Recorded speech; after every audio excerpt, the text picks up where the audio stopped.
তো আপনাদেরকে সংক্ষিপ্ত আকারে কিছু কথা বলবো, যেহেতু আজকে আমাদের ঈদের ছুটির পরে আজকে আমাদের প্রথম ক্লাস। এই ক্লাসে আমাদের নামাজের প্র্যাকটিক্যাল প্রশিক্ষণ হওয়ার কথা ছিল, কিন্তু আজকে সেটা অফ থাকবে। সংক্ষিপ্ত আকারে একটি আমলের কথা বলে আপনাদের ছুটি দিয়ে দেবেন ইনশাআল্লাহ। সেই আমলটা হলো, এই মাসটা হলো শাওয়াল মাস। আরবিতে কি মাস? শাওয়াল। শাওয়াল আপনাদেরকে মা বলেছিলাম যে আরবি মাসের গণনা হিসাব রাখা এটা ফরজে কিফায়া। মনে রাখবেন, হ্যাঁ? আরবি মাসের হিসাব রাখাটা এটা ফরজে কিফায়া, অর্থাৎ মুষ্টিময় কয়েকজন হিসাব রাখতেই হবে, নচেত ফরজ বিধান লঙ্ঘন হবে। যেমন মনে করেন যে আরবি মাসের সাথে অনেক ইবাদতের সম্পর্ক আছে। যেমন মনে করেন সামনে আমাদের এই যে গুরুত্বপূর্ণ একটা ইবাদত, সেটা হলো হজ। গুরুত্বপূর্ণ একটা ইবাদত হজ। হজের কয়টি মাস আপনারা কেউ জানেন? মনে রাখেন এটা সারা জীবন। হজের মাস তিনটি। কয়টি? হজের মাস কয়টি? এই যে শাওয়াল, শাওয়াল, যিলকদ, যিলহজ, যিলকদ, যিলহজ, এই তিনটা হলো হজের মাস। যদিও হজের সমস্ত কাজ কারবার করবে হলো জিলহজ মাসে, কিন্তু এই যে শাওয়ালটা কিসের মাস? হজের মাস। হজ এটা কি, এটা আমরা সামনে ইনশাআল্লাহ আলোচনা করব, কিন্তু মনে রাখেন হজ মানে হলো, হজের তাত্ত্বিক আলোচনার মূল সারমর্ম হলো যে আল্লাহ তাআলা তার বান্দা বান্দিকে তার বাড়িতে দাওয়াত করে, তার বাড়িতে দাওয়াত করে। তাহলে আপনি আমি যদি একজন আমার আপনজন যদি আমাকে দাওয়াত করে, তাহলে তার প্রস্তুতি আমরা কি 2-4 দিন 5 দিন 10 দিন আগে থেকে নেব কি নেব না? নেব। যেহেতু আমরা আল্লাহ তাআলার বাড়িতে কি বেড়াইতে যাব, সেটা হলো বাইতুল্লাহ, মক্কায় আমরা যাব, তাই আমাদেরকে বলছে তোমাদের হজের মাস আমি 3টা দিয়ে দিলাম, অর্থাৎ তোমরা প্রস্তুতি নিবা। কি নিবা? প্রস্তুতি নিবা। আমরা যেরকম আপনজনের বাড়িতে যাওয়ার আগে সুন্দর মার্কেট করি, আবার ছোট বাচ্চাদের এদের চুল টুল যা আছে এগুলা পরিষ্কার পরিচ্ছন্ন করি, আবার মনে করেন নিজেও পরিষ্কার পরিচ্ছন্ন হয়ে আমরা কি করি, আমরা আমাদের আপনজনদের বাড়িতে যাই। আল্লাহ তাআলা বলে আমার বাড়িতে যে আসবা, হজ করতে যে আসবা, আমার সাক্ষাতে যে আসবা, তো আসার আগেই তোমাকে আমি এই যে রমাদানুল মুবারক, পবিত্রতা তো হইছই, গুনাহ থেকে তো বাঁচছই, কিন্তু তারপরেও তুমি কি করো, এই শাওয়াল যিলকদ এই মাসগুলাই যেন তোমার গুনাহ নামের ময়লা তোমার শরীরে না লাগে। এই কারণে দেখেন এই যে শাওয়াল মাস, রমাদানুল মুবারকে 30টি কিংবা 29টি সিয়াম সাধনা ছিল। শাওয়াল মাসেও আল্লাহ রাসূল সাল্লাল্লাহু আলাইহি ওয়াসাল্লামের গুরুত্বপূর্ণ একটা সুন্নাত মুস্তাহাব কিংবা সুন্নাত আমল হলো 6টি রোজা রাখা। কয়টি রোজা? 6টি রোজা রাখা। এই 6টি রোজা রাখলে এর ফজিলত কি? এই 6টি রোজা রাখলে এর ফজিলত হলো, সামনে 1 বছর নফল রোজা রাখলে যে সওয়াব আল্লাহ তাআলা এই 6টি রোজা রাখলে সেই সওয়াব তার আমলনামায় লিপিবদ্ধ করে দেবে। তাই এই 6টি রোজা আমরা যথাসাধ্য চেষ্টা করব 6টি রোজা রেখে নেওয়া। মনে রাখেন এই 6টি রোজা রাখার কয়েকটি আদব।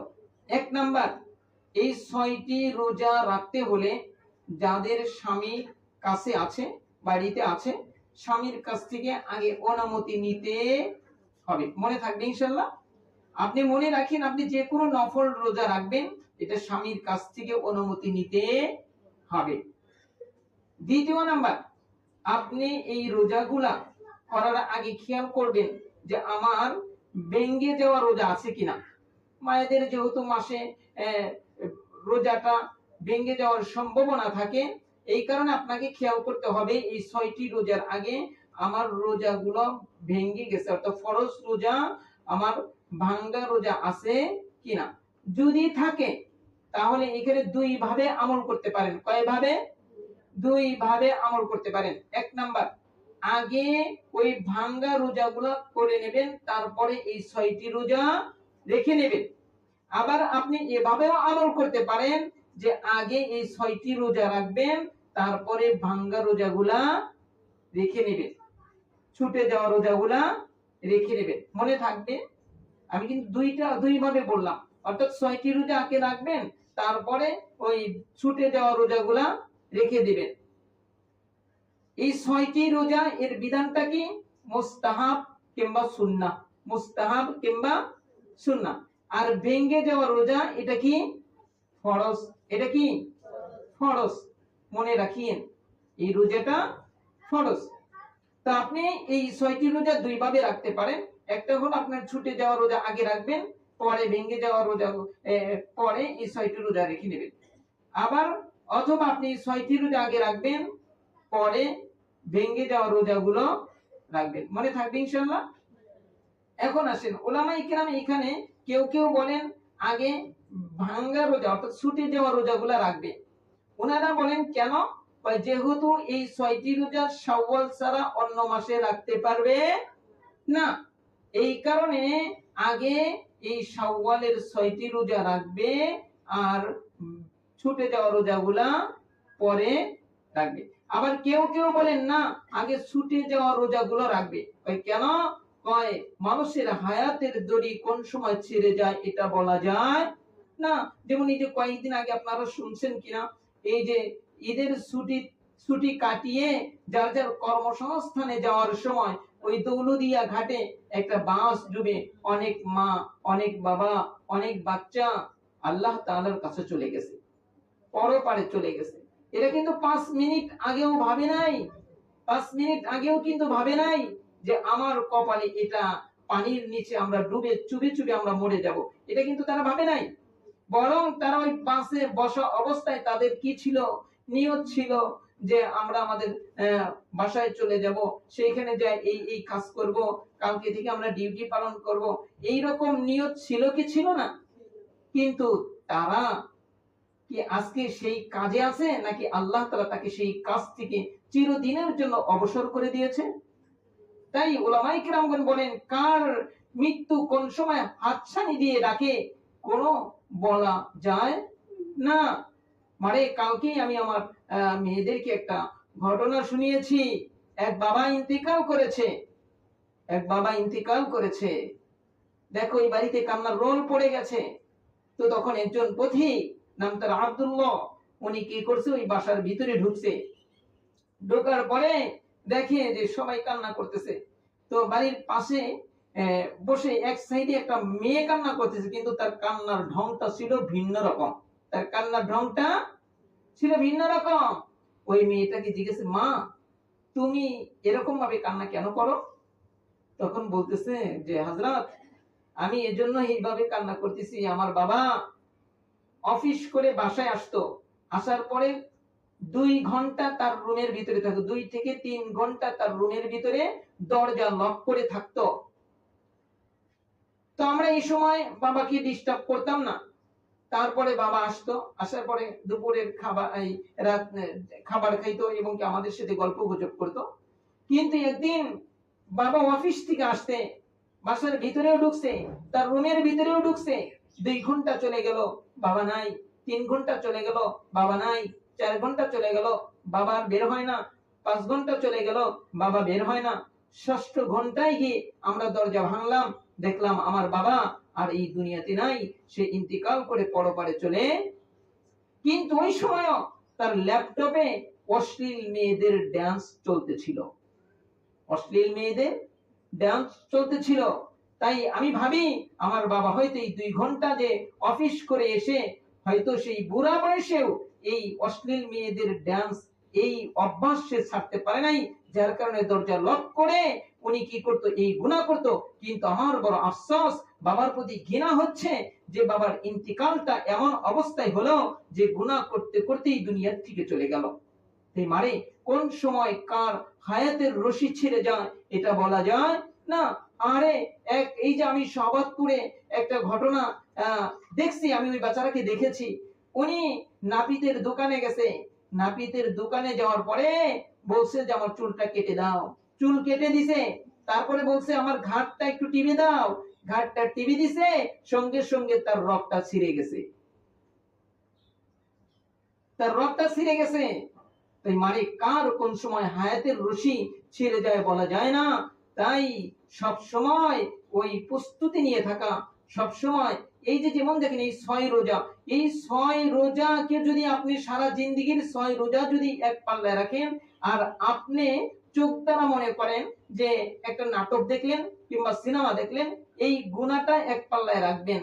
আর সারা জিন্দেগীর সমস্ত ফরজ রোজাও যদি আপনি এক পাল্লায় রাখেন, ভাই ওই চোখ দ্বারা যেই গুনাহটা করলেন, ভাই ওই গুনার পাল্লাই ভারী হয়ে যাবে। তাই মানে সব সময় আমি আপনাদেরকে যে কথাটা করজোর অনুরোধ করে বলি, সেটা সব সময় খেয়াল রাখবেন যে আমার চোখের দ্বারা যেন কোনো গুনাহ না হয়, আমার হাতের দ্বারা যেন কোনো গুনাহ না হয়, আমার কানের দ্বারা যেন কোনো গুনাহ না হয়, আমার জবানের দ্বারা যেন কোনো গুনাহ না হয়। তো যাই হোক, কোন কোন উলামায়ে কিরামগণ বলেন যে কার হায়াতের রশি কোন সময় ছিঁড়ে যায় তাই বলা যায় না। তাই তুমি কি করো, আগে রমাদানুল মুবারকের ছুটে যাওয়া রোজাগুলো রেখে নাও, তারপরে শাওয়ালের 6 রোজা সুযোগ হলে তুমি রেখে দিও। এই কারণে কেউ কেউ বলেন এভাবে রাখো, কেউ কেউ বলেন এভাবে রাখো। আপনারা দোনোভাবে যে কোনো একভাবে রাখতে পারেন। মনে থাকবে ইনশাআল্লাহ। আল্লাহ তাআলা সকলকে তৌফিক দান করেন। এই 6টা রোজার উপরে আমরা ইহতিমাম করব। এই 6টি রোজা 1 বছর নফল রোজার সওয়াব দিবে। কেন? মনে রাখিয়েন, রমাদানুল মুবারকের যে রোজা, এটা আল্লাহ তাআলার বিশেষ রহমত থাকে। আমি এই রোজার তো আল্লাহ তাআলা একটা রাখার তৌফিক দিয়েছে, একটা রাখছি খুব কষ্ট হইছে। কারণ এই শাওয়াল মাসে মানে অন্য মাসে রোজা রাখাটা একটু কঠিন। অন্য মাসে রোজা রাখাটা কঠিন, কারণ রমাদানুল মুবারকে সবাই রাখে। যার কারণে আপনি যখন রাখবেন অতটা কষ্ট হবে না। আবার আপনারা এই কাজটা করতে পারেন যে এই যে সোমবারের রোজা, মনে রাখেন ফরজ রোজা হলো 29 কিংবা 30টি। ফরজ রোজা কয়টি? 29 কিংবা 30টি। ওয়াজিব রোজা আছে। কি রোজা আছে? ওয়াজিব রোজা। আপনারা কি কেউ বলতে পারবেন ওয়াজিব রোজা কাকে বলে? পারবেন কেউ? আচ্ছা, মনে রাখিয়েন। মনে করেন আপনি মান্নত করলেন। কি করলেন? আপনি মান্নত করলেন যে আমার ছেলে অসুস্থ হয়েছে, সুস্থ হলে আমি 2টি রোজা রাখবো। এই 2টি রোজা রাখা ওয়াজিব। এই 2টি রোজা রাখা ওয়াজিব। আরো একটা ধরেন, আপনি নফল রোজা রাখছেন। কি রোজা? নফল রোজা। যে কোনো কারণবশত আপনি নফল রোজাটা ভেঙে গেল, নফল রোজাটা ভেঙে গেল, ওই নফল রোজাটা আপনার পরবর্তীতে আদায় করা ওয়াজিব। মানে আপনি যেমন মনে করেন আপনি মেহমান বাড়িতে গেছেন নফল রোজা রেখে, আপনাকে যখন আদর যত্ন করলো, আপনার তখন উচিত হল আপনাকে বলা যাবে না যে আমি রোজা রাখছি।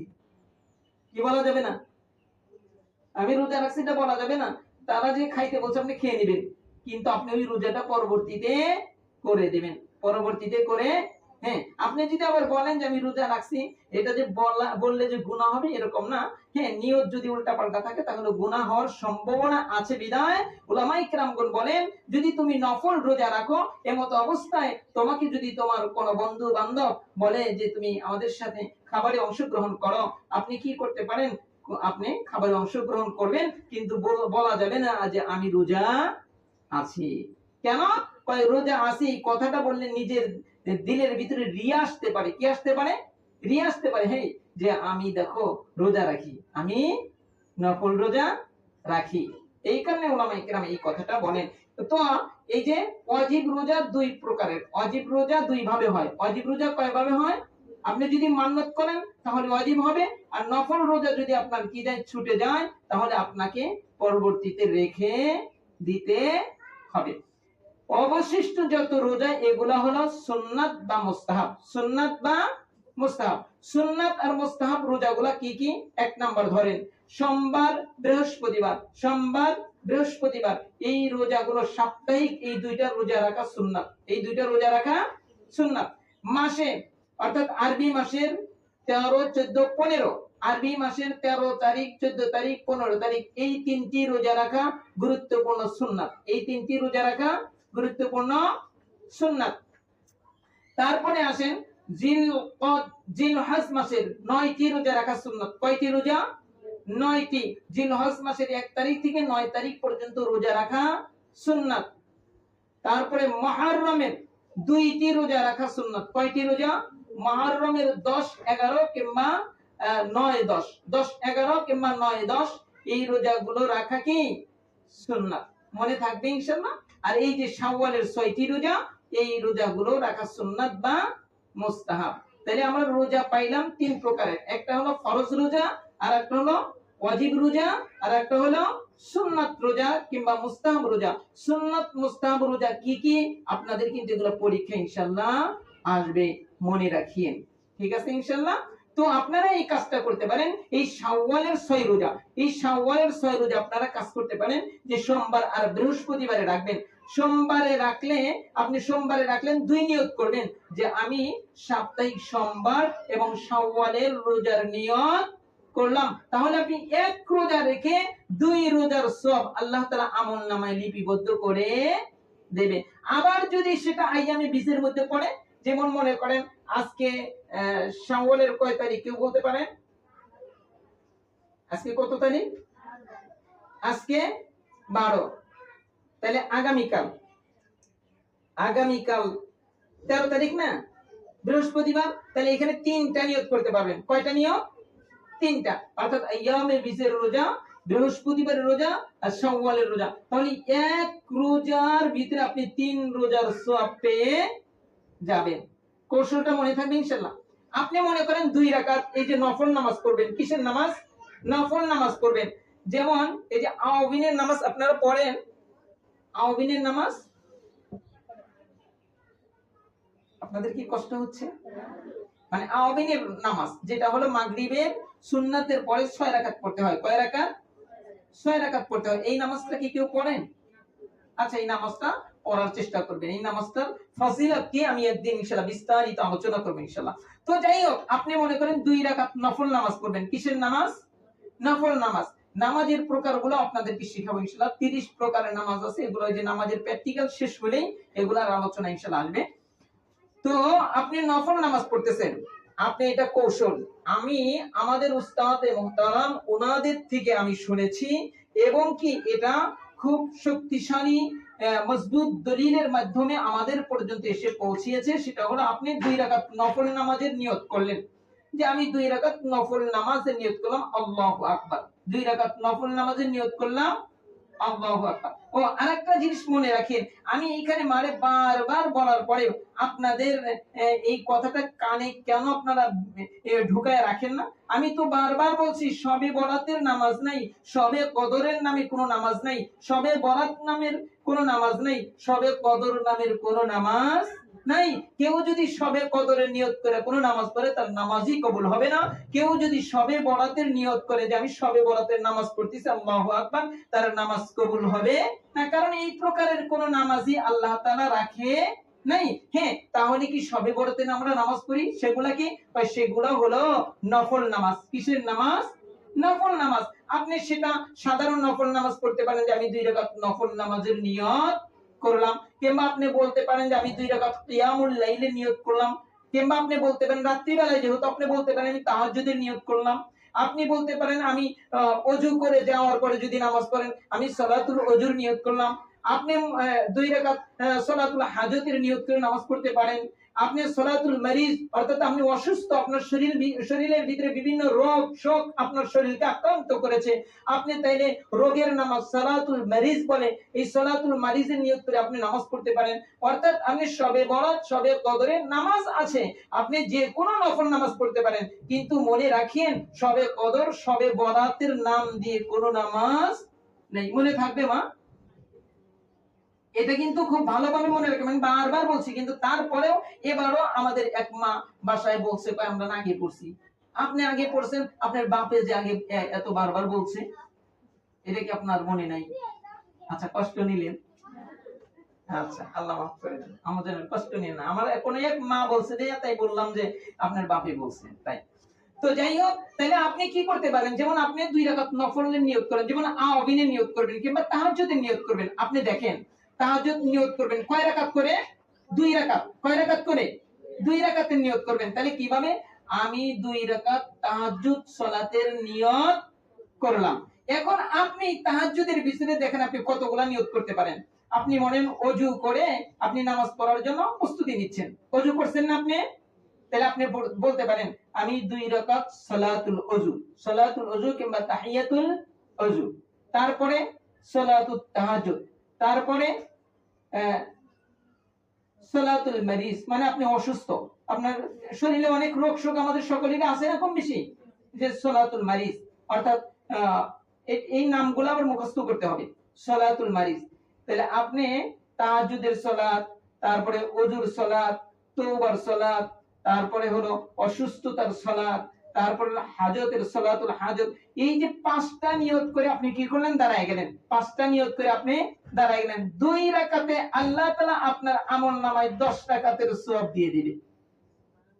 5টা নিয়ত করার কারণে যে আমি 2 রাকাত তাহাজ্জুদের সালাত, তাহিয়াতুল ওযু, তারপরে হলো সালাতুল মারিজ, তারপরে হলো সালাতুল হাজত, এই যে এই কয়টা নিয়ত করে বললেন যে এই নামাজগুলো আদায় করার জন্য আমি নিয়ত করলাম। আল্লাহু আকবার। আপনি নফল নামাজের যে কয়টা নিয়ত করবেন অত রাকাতের সওয়াব আল্লাহ তাআলা আপনার আমলনামায় দিয়ে দিবে। তাই আপনি শাওয়ালের রোজাগুলো এইভাবে রাখতে পারেন যে সোমবার বৃহস্পতিবার করে, তারপরে আইয়ামে বিজের এই 3টা রোজার এই দিনে আপনি রোজাগুলো রাখলে এক রোজায় 2-3 রোজার সওয়াব পেয়ে যাবেন। আল্লাহ তাআলা আমাকে আপনাদের সকলকে এইভাবে আমল করার তৌফিক দান করেন। আসসালামু আলাইকুম ওয়া রাহমাতুল্লাহি